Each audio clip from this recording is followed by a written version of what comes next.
Hello friends, welcome to IAS PCS केंद्र। Friends, इस video से हम मॉडर्न हिस्ट्री के लिए, आधुनिक भारत के लिए रिवीजन लेक्चर्स की शुरुआत करने जा रहे हैं। इसमें कंप्लीट मॉडर्न हिस्ट्री को कवर किया गया है, इंक्लूडिंग स्पेक्ट्रम। स्पेक्ट्रम के सभी कंटेंट्स को इंक्लूड करते हुए कंप्लीट मॉडर्न हिस्ट्री को तैयार किया गया है। आप वीडियोज़ को देखते जाइएगा। हाँ, नोट्स की बात करें तो ये जो इसकी जो पीडीएफ है, आप टेलीग्राम से जाकर डाउनलोड कर सकते हैं। टेलीग्राम चैनल जो डिस्क्रिप्शन बॉक्स में दिया हुआ है, वहाँ से आप टेलीग्राम चैनल को सब्सक्राइब कर लीजिए, वहाँ से आप पीडीएफ को डाउनलोड कर सकते हैं। तो चलिए बिना किसी देरी के इस वीडियो को हम शुरू करते हैं। आधुनिक भारत की बात की जाए, मॉडर्न इंडिया की बात की जाए तो मॉडर्न इंडिया की शुरुआत हम करते हैं मुगल साम्राज्य के पतन से। देखिए, मुगल साम्राज्य के पतन की बात की जाए तो मुगल साम्राज्य के पतन की प्रक्रिया जो है ये औरंगजेब के टाइम में ही शुरू हो जाती है। औरंगजेब के शासनकाल के दौरान ही शुरू हो जाती है। यहाँ पर मैंने लिख भी दिया है कि मुगल साम्राज्य के विघटन की जो प्रक्रिया है ये औरंगजेब के शासनकाल के दौरान ही शुरू हो जाती है। क्योंकि औरंगजेब की जो नीतियाँ होती है, धर्म को लेकर जो औरंगजेब की संकीर्ण नीतियाँ होती है, या फिर औरंगजेब जो दक्षिण की तरफ झुकाव बढ़ जाता है, दक्षिण की तरफ वो उलझ जाता है। देखिए, जो भी प्रमुख कारण हो सकते हैं मुगल साम्राज्य के पतन के, उन सबको हम लास्ट में पॉइंट वाइज डिस्कस कर लेंगे। अभी क्या करते हैं कि मुगल साम्राज्य के पतन के क्रम में जितने भी मुगल सम्राट आए, जितने भी मुगल शासक आए, जो कि एग्जाम पर्सपेक्टिव से काफ़ी इंपॉर्टेंट है, इसीलिए मैं बोल रहा हूँ, मुगल साम्राज्य के पतन के क्रम में जितने भी शासक आए उनको एक एक करके डिस्कस कर लेते हैं। उसके बाद लास्ट में मुगल साम्राज्य के पतन के जो भी प्रमुख कारण हैं उनको पॉइंट वाइज डिस्कस कर लेंगे। उसके बाद सारी चीज़ें क्रिस्टल क्लियर हो जाएंगी। आप मेरी बातों को समझ पा रहे होंगे। देखिए, तो क्या बात कर रहे थे कि हाँ, मुगल साम्राज्य के विघटन की जो प्रक्रिया है ये औरंगजेब के शासनकाल के दौरान ही शुरू हो जाती है। लेकिन इसमें तेजी कब आती है, इसमें तीव्रता कब आती है? जब औरंगजेब की मृत्यु हो जाती है। 4 मार्च 1707 को औरंगजेब की मृत्यु होती है। उसके बाद मुगल साम्राज्य के विघटन में तेजी आने लगती है। देखिए, जब औरंगजेब की मृत्यु होती है उस टाइम इसके जो 3 पुत्र मुअज्जम, आजम और कामबख्श की बात की जाए तो ये कहाँ के गवर्नर थे? मुअज्जम की बात की जाए तो ये अफगानिस्तान में काबुल का गवर्नर था, आजम गुजरात का गवर्नर था, और कामबख्श की बात की जाए तो ये बीजापुर का गवर्नर था। इन तीनों में औरंगजेब की मृत्यु के पश्चात इन तीनों में उत्तराधिकार का युद्ध छिड़ जाता है। उत्तराधिकार की लड़ाई शुरू हो जाती है कि गद्दी पर कौन बैठेगा। लेकिन बात की जाए मुअज्जम की तो आपको पता है मुअज्जम को आप आगे क्या जानेंगे, बहादुर शाह प्रथम के नाम से जानेंगे, या फिर शाह आलम प्रथम के नाम से जानेंगे, या फिर आप जानते होंगे। मुअज्जम क्या करता है कि आजम का काम तमाम कर देता है जजाऊ के युद्ध में। ये मैंने यहाँ पर फ्लोचार्ट से दिखा दिया है। और कामबख्श की बात की जाए तो मुअज्जम जो है कामबख्श का काम तमाम कर देता है बीजापुर के युद्ध में, मार डालता है। यह फ्लोचार्ट से मैंने दिखा दिया है, आप नोट्स में आसानी से देख सकते हैं। देख लीजिए, यहाँ पर मैंने लिखकर दिखा दिया है, तो रिवीजन में आपको आसानी होगी, इसलिए मैंने ऐसे दिखाया है। हाँ, तो काम तमाम करने के बाद निश्चित रूप से गद्दी पर कौन बैठेगा? मुअज्जम बैठेगा, अर्थात बहादुर शाह प्रथम बैठेगा, या फिर शाह आलम प्रथम। ठीक, तीनों एक ही हैं। तो बहादुर शाह प्रथम की बात की जाए तो देखिए, इसका टाइम पीरियड जरूर ध्यान रख लीजिएगा। जितने भी मुगल सम्राट आएंगे, जितने भी अभी सम्राट आने वाले हैं, चाहे इसके पहले भी आप अगर मध्यकालीन भारत पढ़े हैं तो जो भी मुगल सम्राट है, टाइम पीरियड जरूर ध्यान रख लीजिएगा, काफ़ी फायदा होने वाला है। ऐसा नहीं कि टाइम पीरियड आपसे पूछ लेगा, लेकिन मैं आपको धीरे धीरे एक एक करके सारी चीज़ें बताऊंगा। आप फिलहाल क्या कीजिए, मेरी बात मानिए और टाइम पीरियड को जरूर ध्यान रख लीजिएगा। ठीक है, सारी चीज़ें बाद में आप समझ पाएंगे, काफ़ी फायदा होने वाला है इससे। तो बहादुर शाह प्रथम की बात की जाए तो इसका टाइम पीरियड क्या है? 1707 में ये गद्दी पर बैठता है, क्योंकि औरंगजेब की मृत्यु 1707 में होती है। 1707 में ये गद्दी पर बैठता है। कब तक रहता है? 1712 तक। ये क्या करता है? मराठों और राजपूतों के प्रति मैत्रीपूर्ण नीति को अपनाता है। क्योंकि देखिए, औरंगजेब की बात की जाए तो वो मराठों और राजपूतों के साथ मैत्रीपूर्ण नीति को नहीं अपनाता है। दक्षिण भारत की तरफ वो जैसे, मतलब वो दक्षिण भारत में जैसे ही उलझता है, उत्तर भारत की तरफ जो मराठा थे या फिर राजपूत की बात की जाए, ये चुनौती के रूप में उभरने लगते हैं मुगल साम्राज्य के लिए। ठीक, तो इसलिए क्या करता है बहादुर शाह प्रथम की बात की जाए तो ये क्या करता है, गद्दी पर बैठने के बाद मराठों और राजपूतों के प्रति मैत्रीपूर्ण नीति को अपनाने का प्रयास करता है। तो ये बात आप ध्यान रख सकते हैं, मैत्रीपूर्ण नीति को अपनाता है मराठों और राजपूतों के साथ।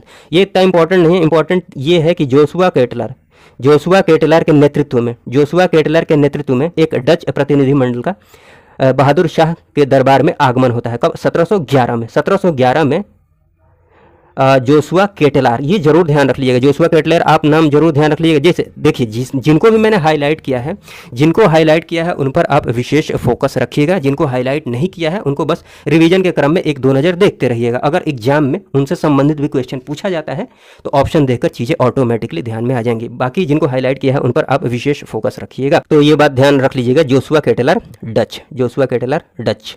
उसके बाद बहादुर शाह की बात की जाए तो बहादुर शाह को उपाधि दी जाती है, शाह बेखबर की उपाधि दी जाती है। किसके द्वारा? खफी खान के द्वारा। शाह बेखबर खफी खान के द्वारा। किसको? बहादुर शाह प्रथम को। तो ये बात आप जरूर ध्यान रख लीजिएगा।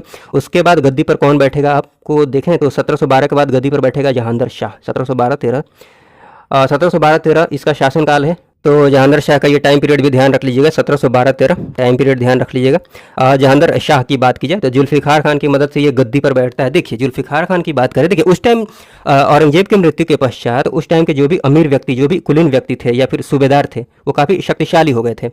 मतलब वो जिसको चाहे गद्दी पर बिठा सकते थे, जिसको चाहे गद्दी से उतार सकते थे। वैसे ही जुल्फ़िकार खान की बात की जाए तो उस टाइम का काफ़ी अमीर व्यक्ति था। बात की जाए तो ये औरंगजेब का जो प्रधानमंत्री था ना, असद खान का पुत्र था जुल्फ़िकार खान। ठीक है, तो जुल्फ़िकार खान की मदद से, हाँ आगे ये अभी नहीं समझ रहे हैं तो आगे इनका नाम सुने होंगे, सैयद बंधुओं का नाम सुने होंगे, किंग मेकर। ठीक है ना, तो ये सूबेदार ही तो थे, सैयद बंधु, अब्दुल्ला खान, हुसैन अली। ठीक, तो किंग मेकर के रूप में इनको आप जानते हैं। तो वैसे ही जहांगीर जुल्फ़िकार खान की बात की जाए तो जुल्फ़िकार खान की मदद से जहांगीर शाह गद्दी पर बैठता है, जुल्फ़िकार खान को अपना प्रधानमंत्री नियुक्त करता है, वजीर नियुक्त करता है।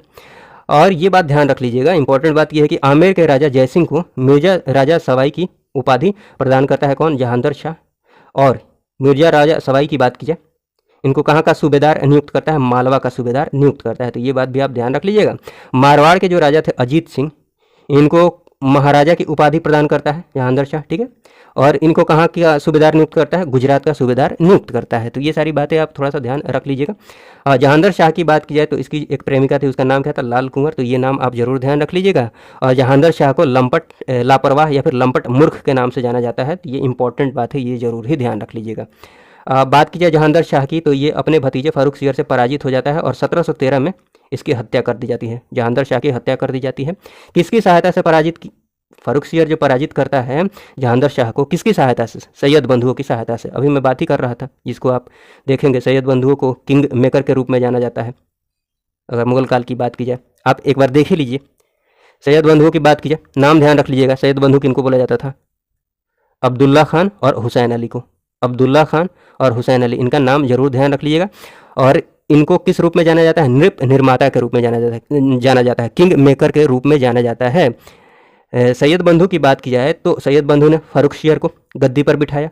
उसके बाद देखिए, उसके बाद मैं दिखा देता हूँ आपको। उसके बाद रफ़ी उद दर्जात को बिठाया, रफ़ी उद दौला को बिठाया, फिर मोहम्मद शाह को बिठाता है। लास्ट में यहाँ पर सैयद बंधुओं को काम तमाम हो जाता है। बट आप समझ पा रहे होंगे कि कैसे किंग मेकर की भूमिका ये निभा रहे थे सैयद बंधु। तो आप इनका नाम ध्यान रख लीजिएगा। सैयद बंधु जो थे ना, अब्दुल्ला खान और हुसैन अली, नाम भी ध्यान रख लीजिएगा। और इनको किंग मेकर के रूप में जाना जाता है, निर्माता के रूप में जाना जाता है। हाँ, मोहम्मद शाह के शासनकाल में सैयद बंधुओं का पतन हो जाता है, इनकी हत्या कर दी जाती है असल में। चलिए हम एक एक करके देखते हैं। फारूक सियर की बात कीजिए, यहाँ देख लीजिए, अपने भतीजे फारूक सियर से पराजित होता है कौन? जहांगीर शाह। किसकी सहायता से पराजित होता, मतलब फारूक सियर किसकी सहायता से पराजित करता है? सैयद बंधुओं की सहायता से। तो कहने का मतलब यही हुआ कि सैयद बंधुओं की सहायता से ही फारूक सियर को गद्दी ये प्राप्त होती है। ठीक है, फारूक सियर को। फारूक सियर का यहाँ पर टाइम पीरियड मैं लिखना भूल गया हूँ, तो थोड़ा सा आप देख लीजिएगा। 1700, एक मिनट मैं यहाँ लिख देता हूँ, 1713 से लेकर, आपको PDF में मिल जाएगा, नोट्स में मिल जाएगा, 1713 से लेकर 1719 तक। ये टाइम पीरियड थोड़ा सा आप ध्यान जरूर रख लीजिएगा। ठीक है, हाँ, तो ये ध्यान रख लीजिएगा कि सैयद बंधुओं के सहयोग से इसको गद्दी प्राप्त होती है फारूक सियर को। इसी के काल में, फारूक सियर के काल में सिख नेता बंदा बहादुर को फांसी दे दी जाती है। तो ये बात भी आप ध्यान रख लीजिएगा। हाँ, 1717 में, ये इंपॉर्टेंट बात है, 1717 में जॉन सरमैन के नेतृत्व में की अध्यक्षता में अंग्रेजी शिष्टमंडल यहाँ फारूक सियर के दरबार में आता है और फरमान पाने में सफल होता है। मतलब फारूक सियर के द्वारा 1717 में एक फरमान जारी किया जाता है, जिसको 1717 का फरमान के नाम से जाना जाता है। ठीक है, कब ये फरमान जारी किया जाता है? जब जॉन सरमैन की अध्यक्षता में अंग्रेजी शिष्टमंडल इसके दरबार में आता है। ये बात आप जरूर ध्यान रख लीजिएगा। तो 1717 में फारूक सियर के द्वारा एक फरमान जारी किया जाता है। उसके तहत अंग्रेजों को मात्र 3000 रुपये वार्षिक कर के बदले बंगाल में शुल्क मुक्त व्यापार की सुविधा प्रदान की जाती है। बिना किसी टैक्स के शुल्क मुक्त व्यापार की सुविधा प्रदान कर दी जाती है। तो ये बात आप ध्यान रख लीजिएगा। फारूक सियर की बात की जाए तो इसको घृणित कायर के नाम से जाना जाता है। किस नाम से? घृणित कायर के नाम से जाना जाता है। तो ये इंपॉर्टेंट बात है, जरूर ध्यान रख लीजिएगा। अब देखिए, फारूक सियर की बात की जाए तो फारूक सियर को देखिए यहाँ पर गद्दी पर इन्होंने बिठाया है, सैयद बंधुओं ने फारूक सियर को गद्दी पर बिठाया है। यहाँ देख लीजिए, सैयद बंधुओं द्वारा फारूक सियर की हत्या कर दी जाती है मराठों की सहायता से। ठीक है, हत्या करा दी जाती है किसकी सहायता से? मराठों की सहायता से फारूक सियर की। मतलब गद्दी पर बिठाया भी, उतार भी दिया।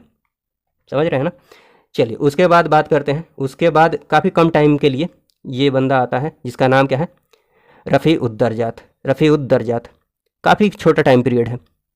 1719 में ये आता है, देख लिया 28 फरवरी से 4 जून। ये याद रखना जरूरी नहीं है, बट लिखा इसलिए है ताकि आप समझ पाएं कि ये सबसे कम समय तक शासन करने वाला मुगल बादशाह है। तो ये इंपॉर्टेंट बात है, सबसे कम समय तक शासन करने वाला जो मुगल बादशाह है वो कौन है? रफ़ी उद दर्जात। रफ़ी उद दर्जात ये भी सैयद बंधुओं की सहायता से ही बादशाह बनता है, गद्दी पर बैठता है रफ़ी उद दर्जात, बट सबसे कम समय तक शासन करता है। असल में इसकी एक बीमारी के कारण मृत्यु हो जाती है। तो ये बात आप ध्यान रख लीजिएगा कि सबसे कम समय तक शासन करने वाला जो शासक है, मुगल शासक, कौन सा है? रफ़ी उद दर्जात। उसके बाद आता है रफ़ी उद दौला। रफ़ी उद दौला, तो इसकी बात की जाए तो इसको भी सैयद बंधुओं द्वारा सिंहासन में बिठाया जाता है। तो ये बातें तो याद करने वाली अब है नहीं, आप समझ ही गए होंगे इन सारी बातों को। इसकी भी मृत्यु हो जाती है बीमारी के कारण, तो ये भी काफ़ी टाइम तक तो गद्दी पर नहीं बैठता है, बट ये जरूर ध्यान रख लीजिएगा रफ़ी उद दर्जात जो है ना, ये सबसे कम समय तक शासन करने वाला मुगल बादशाह है। उसके बाद देखिए रफ़ी उद दौला के रफ़ी उद दौला की मृत्यु के पश्चात कौन आता है? मुहम्मद शाह। मुहम्मद शाह, ये टाइम पीरियड जरूर ध्यान रख लीजिएगा, 1719 से 48 तक। 1719 से 48 तक ये टाइम पीरियड है मुहम्मद शाह का। मुहम्मद शाह की बात की जाए तो ये जजिया को अंतिम रूप से समाप्त करता है। कब? 1720 में। जजिया क्या होता है? जजिया एक टैक्स है, एक कर है जो गैर मुस्लिमों को देना पड़ता है मुस्लिम राज्य में रहने के लिए। मुस्लिम राज्य में रहने के लिए जो टैक्स दिया जाता था उस टाइम, उसको जजिया बोला जाता था। जजिया कर, जजिया टैक्स। तो उसको अंतिम रूप से समाप्त किया जाता है मुहम्मद शाह के द्वारा 1720 में। देखिए उसके बाद होता क्या है कि सैयद बंधुओं की देखिए यहाँ पर हत्या कर दी जाती है। मोहम्मद शाह को भी गद्दी पर जो बिठाया जाता है सैयद बंधुओं की सहायता से, देखिए यहाँ पर निजामुल मुल्क के नेतृत्व में सैयद बंधुओं की हत्या कर दी जाती है 1722 में। निजामुल मुल्क, अभी हम देखेंगे, निजामुल मुल्क की बात करेंगे, हैदराबाद का संस्थापक निजामुल मुल्क, अभी हम देख लेंगे। अभी थोड़ा सा मोहम्मद शाह के बारे में देख लेते हैं। तो निजामुल मुल्क के नेतृत्व में सैयद बंधुओं की हत्या कर दी जाती है 1722 में। बस इतना ध्यान रख लीजिएगा कि मोहम्मद शाह के टाइम में सैयद बंधुओं का काम तमाम हो जाता है। हाँ, ये इंपॉर्टेंट बात है कि मोहम्मद शाह के टाइम पीरियड में नादिर शाह का आक्रमण होता है 1739 में। एक बात बताइए, अगर पूछ ले कोई, अगर आपको पता है कि नादिर शाह का आक्रमण कब होता है? 1739 में, ठीक है।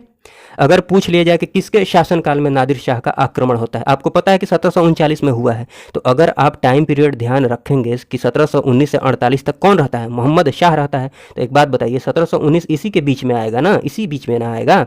आप समझ रहे हैं इस बात को? तो अलग से रटना नहीं पड़ेगा कि नादिर शाह का आक्रमण जो हुआ था वो मोहम्मद शाह के काल में हुआ था। ये अलग से रटने की जरूरत नहीं है, टाइम पीरियड खाली ध्यान रखते हैं तो काम हो जाएगा। 1739, अगर आपको पता है कि नादिर शाह का आक्रमण 1739 में होता है तो आराम से इसमें फिट कर लेंगे कि हाँ, मोहम्मद शाह जो था वो 1719 से 48 तक था, इसका मतलब मोहम्मद शाह के शासनकाल में नादिर शाह का आक्रमण हुआ था।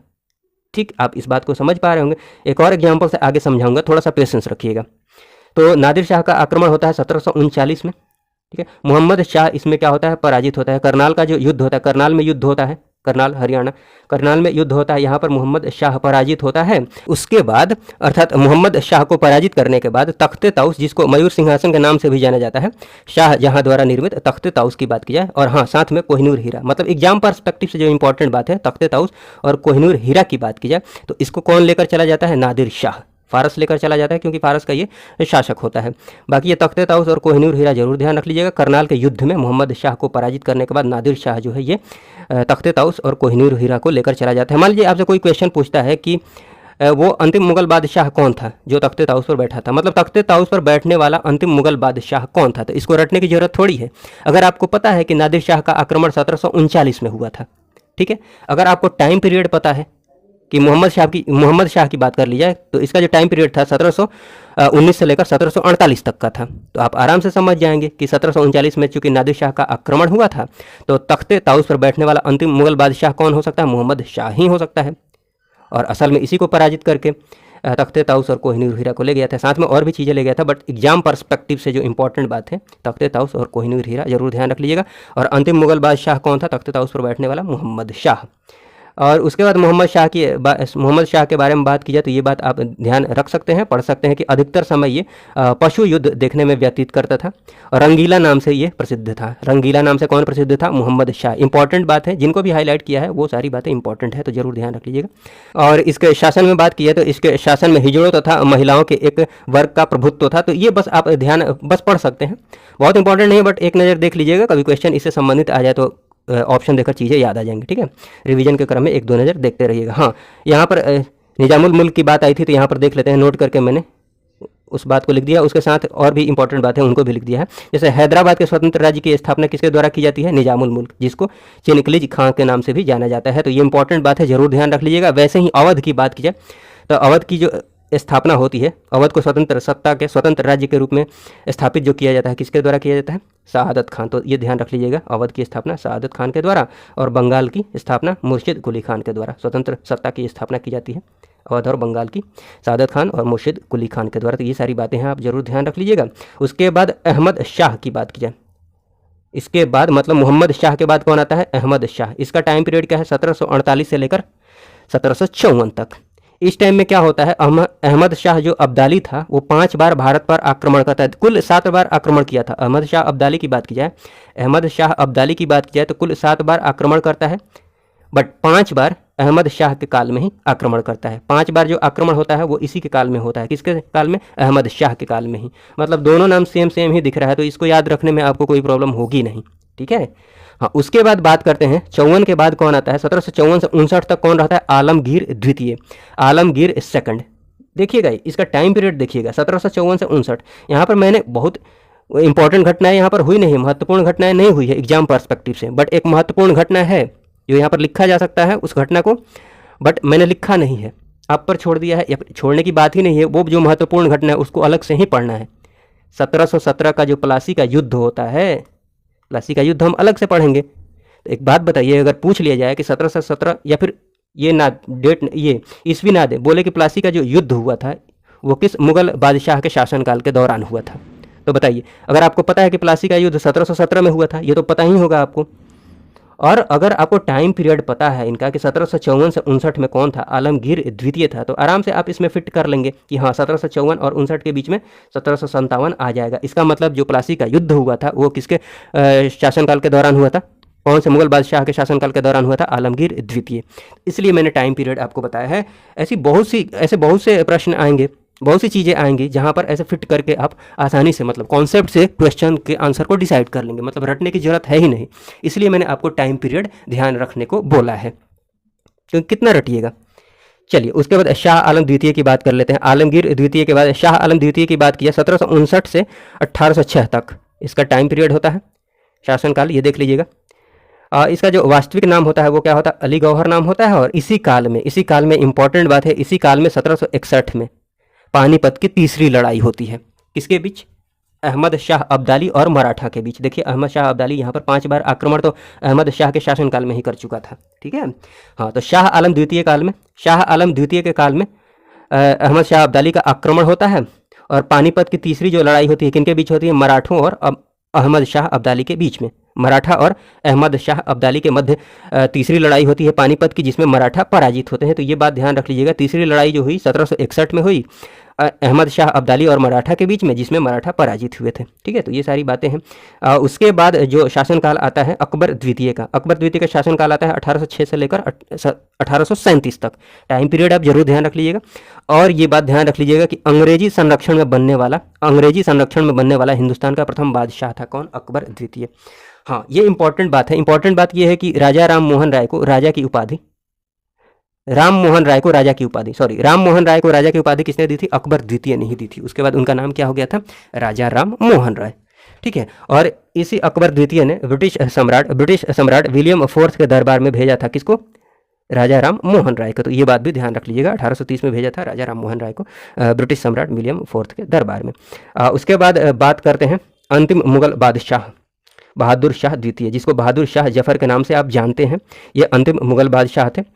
इनको बिना साम्राज्य का सम्राट बोला जाता है, क्योंकि देखिए ईस्ट इंडिया कंपनी जो थी, ईस्ट इंडिया कंपनी की ओर से इनको प्रति माह 1 लाख रुपए पेंशन दिया जा रहा था। इनको बिठा ही दिया गया था, एक तरह से देखा जाए नाम मात्र के ये शासक थे, ठीक है। हाँ, ये बात ध्यान रख लीजिएगा। बहादुर शाह की बात की जाए, चूँकि कविता शायरी करते थे तो इनका जो तखल्लुस है, उपनाम जो है जफ़र है, बहादुर शाह जफ़र के नाम से ये जाने जाते हैं। तो इनके जो कविता के शिक्षक थे वो कौन थे? इब्राहिम जौक और असद उल्लाह खां गालिब। मतलब गालिब के नाम आप जानते ही होंगे।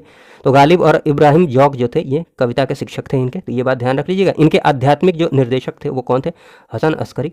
उसके बाद होता क्या है कि 1857 की क्रांति जब होती है तो 1857 की क्रांति का नेतृत्व ये दिल्ली से करते हैं, बहादुर शाह जफ़र दिल्ली से नेतृत्व करते हैं। उसके बाद अंग्रेजों द्वारा दमन कर दिया जाता है। गमन करने के पश्चात इनको गिरफ्तार करके रंगून भेज दिया जाता है। यहाँ पर इनकी मृत्यु हो जाती है 1862 में। बहादुर शाह द्वितीय अर्थात बहादुर शाह जफर की कहाँ पर मृत्यु होती है? रंगून में मृत्यु हो जाती है। तो ये सारी बातें आप जरूर ध्यान रख लीजिएगा। उसके बाद हम लास्ट में मुगल साम्राज्य के पतन के जो प्रमुख कारण हैं उनको एक एक करके देख लेते हैं। इन पॉइंट्स को आप देख लीजिएगा। स्टेटमेंट्स वाले अगर क्वेश्चन पूछे जाते हैं अच्छे क्वेश्चन, तो उनमें ये सारी बातें आपको मदद करेंगी। जैसे औरंगजेब की नीतियों को आप देख सकते हैं। औरंगजेब की जो नीतियाँ थी ये मुगल साम्राज्य के पतन का कारण बनी। जैसे औरंगजेब की जो धार्मिक नीतियाँ थी ना, जो संकीर्ण धार्मिक नीतियाँ थी, धर्म के प्रति वो काफ़ी दूसरे धर्म के प्रति काफ़ी असहिष्णु था। मंदिर को तोड़कर मस्जिद का निर्माण करना, ऐसी गतिविधियाँ, या फिर दक्कन आदि की जो नीतियाँ थी, दक्षिण भारत में वो काफ़ी उलझ गया था। दक्षिण भारत में दक्कन की तरफ काफ़ी उलझ गया था। उस क्रम में जो मराठा थे या फिर जो राजपूत थे उत्तर भारत की तरफ, उत्तर भारत में ये चुनौती के रूप में उभर कर सामने आते हैं। कौन? मराठा और राजपूत। ठीक, तो ये सारी बातें मैं पहले भी बता चुका हूँ। उसके बाद बात की जाए तो कमज़ोर उत्तराधिकारी, मतलब औरंगजेब के बाद जितने भी शासक आते हैं कमज़ोर होते हैं। जितने भी उत्तराधिकारी आए हैं काफ़ी कमज़ोर हुए हैं, आप देखे भी हैं। कोई भी उनको उठा दे रहा है, कोई भी बिठा दे रहा है गद्दी पर। ठीक है, चलिए। उसके बाद उत्तराधिकार की लड़ाई तो काफ़ी बढ़ी जाती है, ये सब देख ही चुके हैं। उत्तराधिकार के स्पष्ट एवं सुनिश्चित कोई भी नियम नहीं था, नियम का अभाव था। ठीक है, स्पष्ट एवं सुनिश्चित नियम का अभाव था, ये बात आप ध्यान रख लीजिएगा। उसके बाद जो मुगल सेना है या फिर कुलीन जो वर्ग है उसका क्षय हो जाता है, क्योंकि कोई भी शासन चल रहा है, कोई भी राजा है, तो उसके अगल बगल अच्छे प्रधानमंत्री होने चाहिए ना, अच्छा वजीर होना चाहिए, अच्छे मंत्री होने चाहिए जो उसके शासन को अच्छे से चला सके। ठीक है, तो मुगल सेना या फिर मुगल वर्ग का क्षय होने लगता है। दरबार की बात की जाए तो दरबारी प्रतिस्पर्धा एवं शत्रुता बढ़ने लगती है। आप देख ही रहे हैं, जैसे सैयद बंधु की बात की जाए तो वो राजा बना भी रहे हैं, उसके बाद समय आने पर हत्या भी करवा दे रहे हैं। ठीक है, तो दरबारी जो प्रतिस्पर्धा है ये काफ़ी बढ़ जाती है। मराठा चुनौती, ये मैं बता चुका हूँ, मराठा और राजपूतों की चुनौती बढ़ जाती है। आर्थिक संकट उत्पन्न हो जाता है, निश्चित रूप से निरंतर युद्ध की वजह से आर्थिक संकट उत्पन्न होगा। कृषि का जो विकास था उसकी भी गति स्थिर थी। व्यापार उद्योग की बात की जाए तो उसमें भी गिरावट आई। तो ये सब कारण थे, आर्थिक संकट। बाकी आप ध्यान रख लीजिएगा। यूरोपियों का आगमन, ठीक है, यूरोपियों का आगमन शुरू हो जाता है, निश्चित रूप से यूरोपीय कंपनियां आने लगती है यहाँ पर, ये तो आप जानते ही हैं, तो ये याद रखने वाली कोई बात है ही नहीं। विदेशी आक्रमण होने लगता है, जैसे नादिर शाह का आक्रमण आप देखें, अहमद शाह अब्दाली का आक्रमण देखें, विदेशी आक्रमण होने लगता है। राष्ट्रवाद की भावना का अभाव होता है, निश्चित रूप से राष्ट्रवाद की भावना का अभाव होता है। छोटे छोटे राज्य होते हैं, पूरा भारत एक थोड़ी था उस समय जैसे अभी है, छोटे छोटे राज्य होते हैं, सब अलग अलग अपना राज्य देखते हैं। ठीक है ना, ये सारी चीज़ें आप समझ पा रहे होंगे मेरे कहने का मतलब।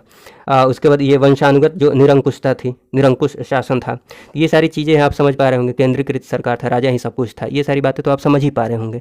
ठीक, तो ये सारी बातें हैं। बाकी अगर कोई कन्फ्यूजन हो तो आप कमेंट बॉक्स में ज़रूर बताइएगा। इस वीडियो को देखने के लिए आपका बहुत बहुत धन्यवाद। जय हिंद, जय भारत।